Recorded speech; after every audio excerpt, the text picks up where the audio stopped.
Dear students, आज हमारा topic है एनआरवी। एनआरवी क्या होता है जी? एनआरवी होता है जी net realisable value. Net realisable value inventory के अंदर बहुत इंपॉर्टेंट टॉपिक है।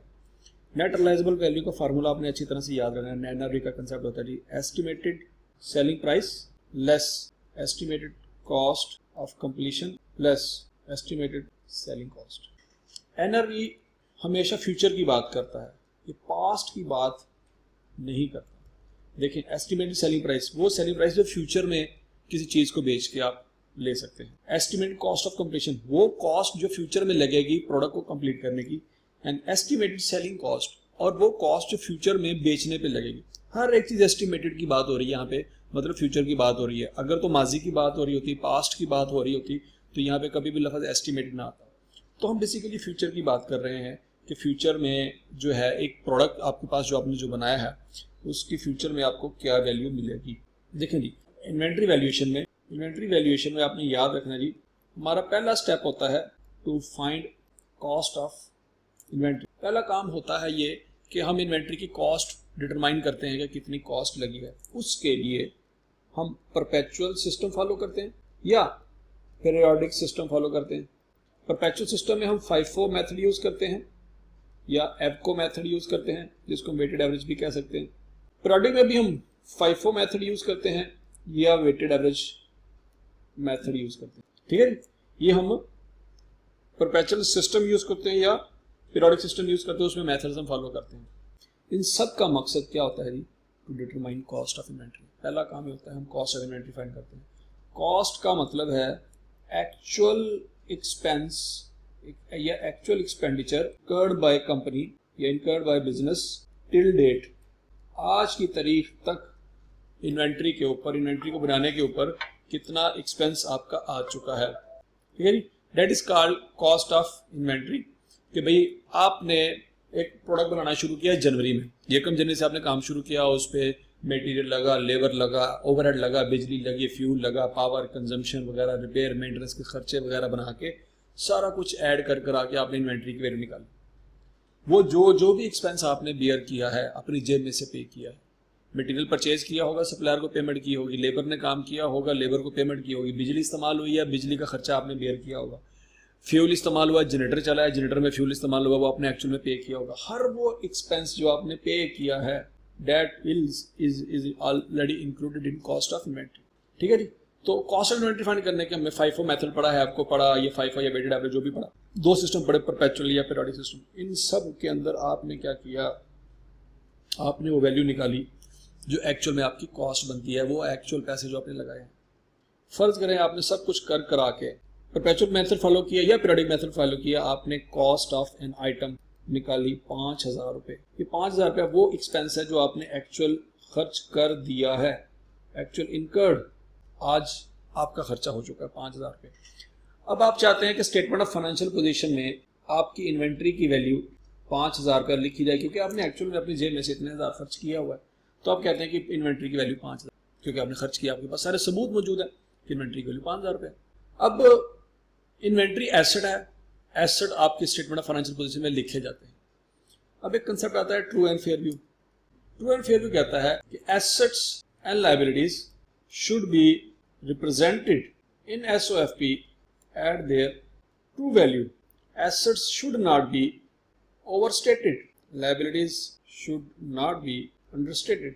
ठीक है जी, ये भी एक कंसेप्ट है जिसको हम प्रूडेंस कंसेप्ट कह सकते हैं। ठीक है जी, प्रूडेंस कंसेप्ट कहता है कि एसेट्स आपके ओवरस्टेट नहीं होनी चाहिए, लायबिलिटीज आपकी अंडरस्टेट नहीं होनी चाहिए। अगर एसेट आपका ओवरस्टेट हो रहा है तो उसको अभी एक्सपेंस आउट करते हैं। ट्रू एंड फेयर व्यू का मकसद भी यही होता है कि अकाउंटिंग में जो एसेट्स और लायबिलिटीज है वो आपकी ट्रू वैल्यू पे आनी चाहिए, वो ऐसी वैल्यू ना हो जो मार्केट में उसकी वर्थ ना। ठीक है जी, अब ये कंसेप्ट हमें थोड़ा सा मजबूर कर रहे हैं इसके ऊपर सोचने के लिए। हमने एक इन्वेंट्री को बनाने के ऊपर 5000 का खर्च अभी तक कर दिया है। हमारे नज़दीक इन्वेंट्री का खर्चा 5000 रुपये है और हम कहते हैं इन्वेंट्री करंट एसेट है, हमारी SOFP में 5000 रुपये से शो होना चाहिए। हमने एक्चुअल में खर्चा किया, हमारे पास सबूत है इस चीज़ का। साल के एंड पे आते हैं ऑडिटर्स आगे कहते हैं जी हाँ जी बताएं ज़रा शाबाश आपकी इन्वेंट्री की वैल्यू क्या है। हम कहते हैं जी 5000। वो कहते हैं कैसे? हमने उनको सारा रिकॉर्ड निकाल के दिखा दिया कि इतना मटेरियल लगा था, इतना लेबर लगा था, ऐसे ऐसे ऐसे यूनिट्स हमने कैलकुलेट किए, इतने परचेज किए, FIFO मेथड फॉलो किया था, परपेचुअल सिस्टम फॉलो किया था, वगैरह वगैरह कर आगे इस वक्त इन्वेंट्री के यूनिट्स पड़े हुए हैं ना, उसकी टोटल वैल्यू 5000 रुपये। सारी कहानी हमने उसको ऑडिटर को सुना दी। उसने कहा ठीक है, लेकिन अब ऑडिटर ने अपना फोकस देखना है। ऑडिटर ने कहना है कि जनाब जो स्टेटमेंट ऑफ फाइनेंशियल पोजीशन में वैल्यू आनी चाहिए, क्या वो इस क्राइटेरिया और इस क्राइटेरिया के मुताबिक पूरी उतरती है। अब ऑडिटर अपनी थिंकिंग सोचेगा, मैनेजमेंट को वो ये बात नहीं समझा सकता, ऑडिटर की अपनी जिम्मेदारी है। ऑडिटर सोचेगा एक मिनट के लिए कि अब हमें देखना ये है कि ये जो इन्वेंट्री इनके पास पड़ी हुई है इसकी मार्केट में क्या वैल्यू है, मार्केट में क्या वर्थ है। फॉर एग्जांपल ये 5,000 रुपये की इन्वेंट्री है, हम आज इसको मार्केट में बेचते हैं, एस्टिमेटेड सेलिंग प्राइस ये सेल होती है जनाब 5,600 रुपये की, मार्केट में इसको बेचेंगे 5,600 मिल जाएगा। ओके, बहुत अच्छी बात है, मतलब जितने पैसे लगा हमसे ज़्यादा मिल रहा है। ओके, लेकिन मार्केट में बेचने से पहले उसके ऊपर कोई पेंट चेंट करना है, कोई पैकिंग करनी पड़ेगी, कोई और खर्चे वगैरह करने पड़ेंगे आपको, तो हो सकता है आपको 400 रुपया उसको कंप्लीट करने पे लग जाए। ये फ्यूचर की बात हो रही है, ये भी फ्यूचर की बात हो रही है, फ्यूचर में मिलेगा 5600, और ये भी फ्यूचर की बात हो रही है कि फ्यूचर में आपको उसको बेचने से पहले 400 रुपया लगाना पड़ेगा। लेकिन उसको फिर मार्केट में भी लेके जाना है, ट्रांसपोर्टेशन चार्जेस, आगे लीगल डॉक्यूमेंटेशन वगैरह के खर्चे कर कर आके आपको जो है 200-300 रुपया आपको और लगाना पड़ जाएगा। वैसे नहीं तो सेल होगी। अब हकीकत में ऑर्डर क्या देख रहा है, ऑर्डर देख रहा है इन्वेंट्री का 5,000 रुपये का खर्चा हो चुका है, लेकिन मार्केट में कल को जब बेचा जाएगा, अगर आज दिसंबर का महीना है और जनवरी में जब बेचेंगे इसको, तो 5600 रुपया तो इनके पास आएगा, लेकिन वो 5600 रुपया डायरेक्ट इनकी जेब में नहीं चला जाएगा। 5600 में से 400 रुपया उसको कंप्लीट करने पे खर्चा आएगा और 300 रुपया उसको मार्केट में जाके बेचने का खर्चा आएगा। तो 400, 300, 700, 5600 में से 700 माइनस करेंगे तो नेट इनकी जेब में, कंपनी बिजनेस के अकाउंट में या बिजनेस के कैश में सिर्फ 4900 आएगा, 5600 नहीं आएगा जेब में। आप 5600 कमाएंगे, लेकिन 5600 कमाने से पहले आपको 700 रुपया लगाना पड़ेगा। तो नेट इस वक्त उस इन्वेंट्री को बेच के हम 4900 रुपये हमारी जेब में आएगा। कंपनी कह रही है उसकी वैल्यू 5,000 है, हमारे ऑडिटर कह रहे हैं कि जनाब इसको मार्केट में बेचने के बाद नेट कंपनी के पास फ्यूचर में 4900 आएंगे। अब देखना ये है कि 4900 फ्यूचर में आपको नेट उस चीज़ के आएंगे, लेकिन आपने 5,000 रुपये खर्च किया। तो ट्रू एंड फेयर व्यू कहता है कि asset and liability should be represented in SOP at their true value, या asset should not be overstated, asset को ओवरस्टेट नहीं करना। अब एक चीज़ ऐसी है जिसको मार्केट में बेचने से आपके पास 4900 रुपये से ज़्यादा 1 रुपया नहीं आ रहा, और आप कह रहे हैं कि वो एसओएफपी में 5,000 रुपये की शो हो, ये बात गलत है। उसका 4900 पे शो होना चाहिए जो हकीकत में उसकी वैल्यू है, हकीकत में उसकी जो वर्थ है, हकीकत में उससे जो आप पैसे कमा सकते हैं फ्यूचर में, वो पैसे आप फ्यूचर में कमा सकते हैं 4900। 5,000 आप कमा नहीं सकते। हाँ, आपने लगा लिए हैं, बहुत अच्छी बात है, आपने लगा लिया, खर्चा आ गया, लेकिन आप कमा सकते हैं तो सिर्फ 4900 कमा सकते हैं। तो आपकी इन्वेंट्री की वैल्यू जो है आपकी एसओएफपी में 5,000 की बजाय 4,900 लिखी जानी चाहिए ऑडिटर के मुताबिक। ऑडिटर की अपनी जिम्मेदारी है, उसने चेक करना होता है कि जो आपके स्टेटमेंट ऑफ फाइनेंशियल पोजीशन में जो एसेट लिखे हुए हैं वो ज़्यादा किसी तरह सूरत ना लिखे जाए। अगर वो अपनी वक्त से ज़्यादा लिखे जाएंगे तो आप यूज़र ऑफ फाइनेंशियल स्टेटमेंट को धोखा दे रहे हैं, आप झूठ बोल रहे हैं, फ्रॉड कर रहे हैं। मतलब एसेट की वर्थ 4900 है, आप 5,000 का लिख रहे हैं, आप 1,000 रुपये का ज़्यादा लिख रहे हैं। तो इस सूरत में ऑडिटर्स को रिस्पॉन्सिबल होना पड़ेगा। ऑडिटर्स की जिम्मेदारी है कि एसेट्स की वैल्यू उनकी वर्थ से ज़्यादा ना लिखी जाए।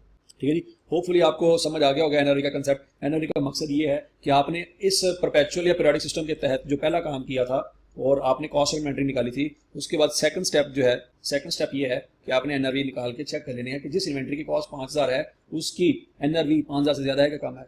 दोनों को निकाल लिया। फिर स्टेप 3, लोअर ऑफ कॉस्ट और एनआरवी, कॉस्ट और लोअर को, कॉस्ट एनआरवी को कंपेयर किया जाएगा लोअर वैल्यू से। कॉस्ट एरिया आपकी 5,000, एनआरवी है 4,900, तो इनमें से लोअर बनता है 4,900, तो 49 से हम अपनी स्टॉक की वैल्यू को शो करेंगे एसओएफपी में, स्टेटमेंट ऑफ फाइनेंशियल। ठीक है जी, होपफुली आपको एनआरवी का कंसेप्ट समझ आया होगा। अभी हम इसके साथ एग्जांपल कर लेते हैं। हाँ जी, आपके सामने सवाल लिखा हुआ है, at its year end Crocodile PLC has 6,000 items of product A and 2,000 of product B. एक कंपनी है, प्रोडक्ट ए बना रही है और प्रोडक्ट बी बना रही है, 2 प्रोडक्ट्स। तो अगर याद रखेगा कि कंपनी 2 या 2 से ज़्यादा प्रोडक्ट्स बनाएगी तो हर प्रोडक्ट की कॉस्ट और एनआरवी अलग-अलग से हम कैलकुलेट करेंगे, उसको अलग-अलग कंपेयर करेंगे। तो प्रोडक्ट ए के हैं जी 6,000 यूनिट्स और प्रोडक्ट बी के हैं जी 2,000 यूनिट्स, कॉस्टिंग 10 एंड 5 रिस्पेक्टिवली। ये कॉस्ट कैसे निकली होगी? ये कॉस्ट डेफिनेटली आपने यहाँ पे परपेचुअल सिस्टम या पीरियोडिक सिस्टम में से कोई सिस्टम फॉलो किया होगा और वहाँ से आपने पर यूनिट कॉस्ट निकाली होगी। ये याद रखिएगा, यहाँ पे पहला स्टेप हो चुका है। Okay, the following information is available. Product A 500 units are defective and can only be sold at 8 rupees. 500 unit defective है और 8 रुपये के सेल होंगे। 100 यूनिट्स प्रोडक्ट बी के बारे में, 100 units are to be sold for 4.5 each, with selling expenses of 1.5 each. कहता है कि 100 यूनिट को आप 4-5 का बेच सकते हैं, लेकिन उसमें मजीद खर्चा करना पड़ेगा 1.5। What figure should appear in crocodiles PLC statement of financial position for inventory. पहले हम प्रोडक्ट ए की बात कर लेते हैं। अब इसका मतलब ये हुआ, हमें बना लेते हैं प्रोडक्ट्स ए, इसके units, cost, selling price, selling expense, NRV, lower. ठीक है जी, एंड वैल्यू ऑफ स्टॉक। अच्छा, प्रोडक्ट ए 6000 यूनिट है, प्रोडक्ट ए के हैं जी 6000 यूनिट्स। ओके, 6000 यूनिट्स में वो कहता है कि 500 यूनिट खराब है, तो 500 यूनिट का मतलब ये हुआ कि 5500 यूनिट हैं गुड और 500 यूनिट हैं खराब। सारे के सारे यूनिट 10 रुपये पे हैं, ये 5500 वाले भी 10 पे हैं और ये 500 वाले भी 10 पे हैं, कॉस्ट उसकी बता दी। ओके जी, a defective can only be sold at 8 rupees. अब सेलिंग प्राइस है उसकी 8 रुपये, सेलिंग एक्सपेंस कोई नहीं है, तो इसका मतलब है एनआरवी उसकी 8 रुपये है। फार्मूला क्या है जी एनआरवी का? Selling price minus selling cost और सेलिंग एक्सपेंस। तो लिहाजा उसने सेलिंग प्राइस बताई है, सेलिंग एक्सपेंस या कॉस्ट ऑफ कंप्लीशन नहीं बताई, तो वो 0, तो 8 रुपये उसकी एनआरवी है। अब लोअर का मतलब है कॉस्ट और एनआरवी को कंपेयर करेंगे तो जो लोअर वैल्यू उस पर रिकॉर्ड करेंगे। लेकिन ये जो गुड यूनिट्स हैं, ये जो गुड यूनिट है 5500, इसकी सेलिंग प्राइस उसने नहीं बताई, ना सेलिंग एक्सपेंस बताया, तो ना एनआरवी है। इसका मतलब ये है कि अगर उसने इसके बारे में कुछ नहीं बताया तो फिर इसका लोअर जो है वो 10 ही यूज होगा, याद रखिएगा। ये नहीं अज्यूम करेंगे कि उसकी सेलिंग प्राइस 0 रुपीज़ है, मतलब ये गुड यूनिट्स है तो गुड यूनिट्स है, तो इसका मतलब है उसकी मार्केट वैल्यू ज़्यादा ही होगी, वो 10 रुपये से ज़्यादा ही सेल होगा।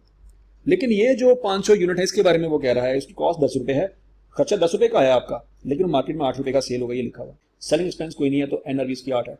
अब इस 8 रुपये को और इस 10 रुपये को कंपेयर करेंगे तो जो लोअर वैल्यू वो आगे आ जाएगी। पर यूनिट है ये लोअर वैल्यू। इस 10 रुपये को 5500 से मल्टीप्लाई करेंगे तो यहाँ आंसर आ जाएगा 55,000, और इस 8 रुपये को 500 से मल्टीप्लाई करेंगे 9000। ये प्रोडक्ट ए की वैल्यू आ गई, ठीक है जी। अब प्रोडक्ट बी की बात करते हैं। प्रोडक्ट बी के टोटल थे 2000 यूनिट और उसकी कॉस्ट थी 5 रुपये। 2000 में से 100 यूनिट हैं जो 4.5 रुपये के सेल होंगे, तो इसका मतलब ये हुआ कि 2000 यूनिट में से 100 ख़राब है, तो 2000 टोटल हैं आपके 2000, उसमें से 100 अलहदा कर देंगे और 1900 अलहदा कर देंगे। 1900 की भी कॉस्ट 5 रुपये है और बाकी 100 की कॉस्ट भी 5 रुपये ही है। वो ख़राब ज़रूर है लेकिन उनको बनाने का खर्चा 5 रुपये ही आएगा, ठीक है जी। आपने जो एक्सपेंस लगाए हुए हैं वो चाहे सही यूनिट बन चुका है या ख़राब यूनिट बन चुका है, जो खर्चा आपने किया है वो कॉस्ट है। अच्छा जी, तो इसके बारे में सेलिंग प्राइस और सेलिंग एक्सपेंस एनआरवी कुछ नहीं बताई, तो अज्यूम करेंगे यही इसकी लोअर वैल्यू है, इसी पे हम लोअर को रिकॉर्ड करेंगे। लेकिन अब आगे वो कहता है जी जो 100 यूनिट है ना वो 4.5 रुपये के सेल होंगे, तो इसका मतलब है उसकी सेलिंग प्राइस उसने बता दी 4.5, लेकिन वो कहता है उसके ऊपर 1.5 रुपीज़ खर्चा अभी मजीद होगा, तो 1.5 रुपीज़ सेलिंग एक्सपेंस है, तो 4.5 में से 1.5 माइनस करेंगे तो 3 रुपये एनआरवी बनती है। 3 रुपये को और 5 रुपये को कंपेयर करेंगे तो जो लोअर वैल्यू बनती है वो 3 रुपये है, ठीक हो गया जी। तो 5 मल्टीप्लाई होगा 1900 से और 3 मल्टीप्लाई होगा 100 से, तो 1900 ज़रा 5 1900 इंटू 5 9500 और 3 ज़रब 100 300, ये हो जाएगा जी 9800। प्रोडक्ट बी की वैल्यू 9800 है और इसकी ये है, टोटल निकाल लेते हैं जी 59,000 प्लस 9800 59,000 प्लस 9800 68,800। ये है जी आपकी वैल्यू ऑफ क्लोजिंग स्टॉक। ये वो है जो to be return in SOFP, ये स्टेटमेंट ऑफ फाइनेंशियल पोजीशन में लिखी जाएगी। जब भी आई का सवाल किया गया ना कि वैल्यू फाइंड करें, याद रखिएगा वैल्यू का मतलब होता है लोअर ऑफ कॉस्ट और एनआरवी, तो हम कॉस्ट को एनआरवी से कंपेयर करेंगे, जो लोअर वैल्यू होगी उस पर रिकॉर्ड करेंगे। याद रखना इस सवाल में मैं बार बार बता रहा हूँ, ये 10 रुपये या 5 रुपये जो उसने बताए हैं इसके पीछे सारी स्टोरी चल चुकी होगी, आपने स्टेप पूरा कंप्लीट किया होगा। कौन से वाला? पहला स्टेप नंबर 1 क्या था? To find the cost of inventory, उसके लिए परपेचुअली पीरियोडिक फॉलो किया होगा। FIFO को FIFO वेटेड एवरेज कुछ भी फॉलो करके उन्होंने आपको ये बताया हुआ है 10 रुपये के और ये 5 रुपये के, इसके पीछे सारी कहानी पहले हो चुकी है। आपको अगला स्टेप समझाया जा रहा है कि इसके बाद अगला काम क्या करना है। नॉर्मली ये काम ऑडिटर्स करते होते हैं, क्योंकि कंपनी हमेशा क्या करती है, कॉस्ट पे ही अपनी बुक्स को शो करती है, फिर साल के एंड पे जाके ऑडिटर्स आते हैं। जैसा कि आपने लॉ में पढ़ा हुआ है कि हर कंपनी का ऑडिट होता है और ऑडिट AGM के अंदर उन्हें ऑडिटर ने रिपोर्ट देनी होती है। ये जो वैल्यू है जब भी लिखा जाएगा ना find the value of stock, तो वो SOFP में जाएगी। ऑडिटर की जिम्मेदारी होती है कि वो कहीं कॉस्ट पे वैल्यू को कॉस्ट पे रिकॉर्ड कर ले इन्वेंट्री को, और बाद में पता लगे जी कि भाई वो तो क्या कहते हैं एनआरवी की वजह से उसकी वैल्यू कम थी बाद में, तो डेफिनेटली इसमें फिर सबसे ज़्यादा मसला जो होगा वो ऑडिटर को होगा। ठीक है जी, तो होपफुली आपको ये लेक्चर समझ आया होगा। इंशाल्लाह अगली वीडियो में मज़ीद